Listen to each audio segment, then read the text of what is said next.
ये वीडियो देखते वक्त आपका दिमाग सिग्नल भेज रहा है, आपका दिल धड़क रहा है और आपका बॉडी एक इनविजिबल एनर्जी से चल रहा है।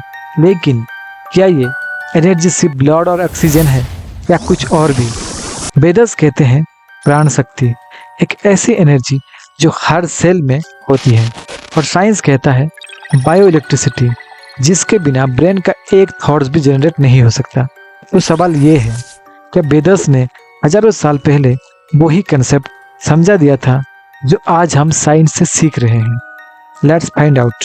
अगर आपको साइंस और वैदिक ट्रूथ के बीच का कनेक्शन जानना है तो सब्सक्राइब जरूर करो फैक्ट एचक्यू को।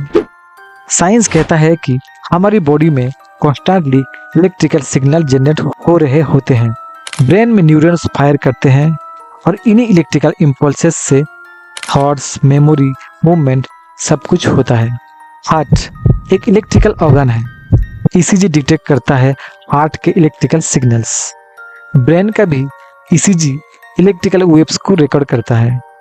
और ये सिर्फ ऑर्गन तक लिमिटेड नहीं, आपका टच, रिफ्लेक्स, पेन सब कुछ वोल्टेज से कनेक्टेड है। तो साइंस सिंपल कह रहा है human body is an electrical machine. रुकिए, अभी सबसे शॉकिंग साइंस आगे है। अब आते हैं वेदस पर। वेदस कहते हैं हर जीव के अंदर होती है एक प्राण शक्ति जो लाइफ को चलाती है। प्राण कोई मंत्र या हवा नहीं है, ये एक वाइटल सटल एनर्जी है जो पूरे बॉडी में सर्कुलेट करती है। और इस प्राण के 5 रूप होते हैं: प्राणा ब्रीदिंग और हार्ट, अपाना एलिमिनेशन, समाना डाइजेशन, उडाना स्पीच एंड अपवर्ड मोशन, व्यायाना सर्कुलेशन एंड मूवमेंट। यही 5 प्राण लाइफ के सब सिस्टम को रेगुलेट करते हैं और इनसे ही कनेक्टेड है एक एंशिएंट टेक्निक प्राणायाम, जिसका मतलब ही होता है एनर्जी कंट्रोल थ्रू ब्रीथ। आप सोचो, साइंस कहता है इलेक्ट्रिकल सिग्नल्स बॉडी में न्यूरॉन्स के थ्रू फ्लो करते हैं। वेदस कहता है प्राण नदियों के थ्रू फ्लो करता है। तो क्या नदी equal to nervous system? Science में 7 मेजर ग्लैंड्स हैं। वैदिक सिस्टम में 7 चक्रस। तो क्या chakras equal to endocrine glands?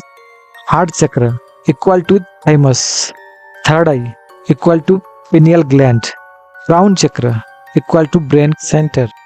और ये सिर्फ थ्योरी नहीं, ये टेक्निक फिजिकल एनर्जी फील्ड दिखाती है, लेकिन साइंस इसे स्पिरिचुअल ऑरा नहीं मानता। मॉडर्न साइंस ने भी किलियन फोटोग्राफी और बायोफिल्म मैपिंग से ये प्रूव किया है कि ह्यूमन बॉडी के आसपास एक एनर्जी ऑरा होता है। आपको ये कंपैरिजन सुन के हैरानी होगी। दोनों का कॉन्सेप्ट सिमिलर है, लेकिन साइंस और वेदस की भाषा अलग है। ये रियल लाइफ एक्सपेरिमेंट देखकर साइंटिस्ट भी कंफ्यूज हो गए थे। रशिया के साइंटिस्ट सेमियन किर्लियन ने बॉडी के एनर्जी फील्ड को फोटोग्राफ किया, जिसमें एक ग्लोइंग लेयर दिखी विदाउट एनी टच। अमेरिका में NIH ने ऑफिशियली बायोफील्ड साइंस को एक सब्जेक्ट के रूप में स्टडी करना शुरू किया।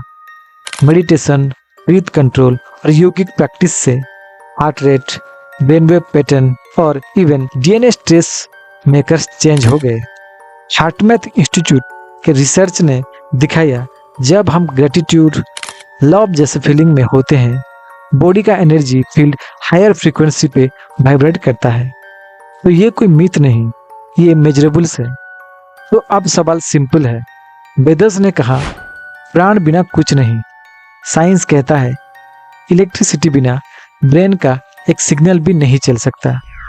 दोनों अलग भाषा में एक ही सच कह रहे हैं। क्या ये कोइंसिडेंस है या एंशिएंट ऋषियों ने बिना किसी मशीन के वो सब समझ लिया था जो आज हम लैब में प्रूव कर रहे हैं? आप डिसाइड करो, आपका क्या मानना है? क्या प्राण और बायो इलेक्ट्रिसिटी एक ही चीज है या सिर्फ एक स्पिरिचुअल मेटाफोर? कमेंट में जरूर लिखना, मैं खुद रिप्लाई दूंगा। और अगर आपको ऐसे ही साइंस प्लस वैदिक मिस्ट्री देखना है तो सब्सक्राइब करो फैक्ट HQ को, जहां लॉजिक और लेगेसी दोनों एक साथ मिलते हैं। धन्यवाद।